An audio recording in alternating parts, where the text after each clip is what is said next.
Hello guys, today we are here at Epic Laugh and Inspiration, and we have met a young upcoming journalist who has made his own improvised studio, and is here trying to do some one or two things at least to make sure his talents grows.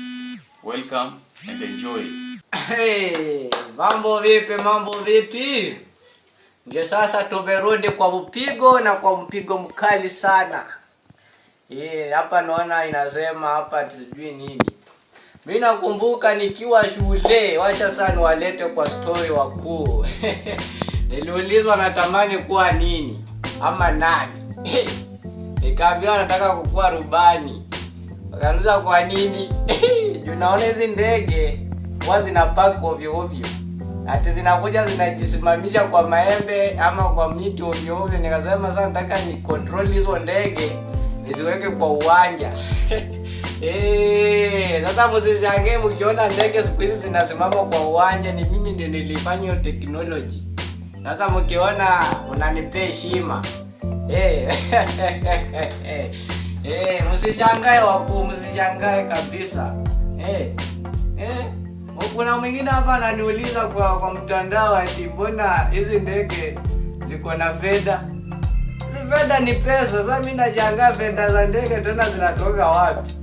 Kama ni pesa, si waje ikuwe pesa Kama watu hao wazungu walikuja na mambo mengi kabisa, lakini mimi ndiye nawaweza. Kusema tu fedha ni pesa. Fedha ni manyoya ya ndege. Ilianzia wapi wakuu nyinyi mkiona nyinyi watu? Mko wapole na hii mambo ya wazungu sijui ati wanasema ati kahawa. Kahawa lazima ni pombe. Tukunywe pombe kama kahawa. Alafu hiyo mambo ya sijui alcohol. Wanaitanga alcohol. Ama alcoholism. Wacha kwanza nikakunywa kamaji kidogo. Wale wanasema water, some fresh water. Tunaenda pale nje unapata ati bara la Afrika iko na ocean. Unajua ma ocean siku hizi zimekuwa mingi, inaitwa sijui bara la ocean. Kuna hii ati Atlantic.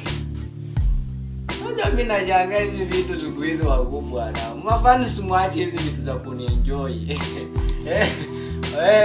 Naona hapa mtu anaitwa Kipchongo Dixing.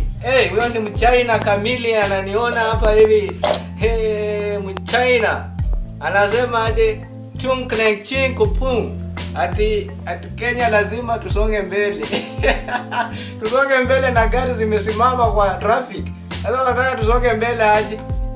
Bwana maafisa mweke kwa kanzo hizo kari kwanza. Hii Mchina aje ujinga. Ndio hapa tena mzungu, kizungu nazielewangi. Zielewi kabisa.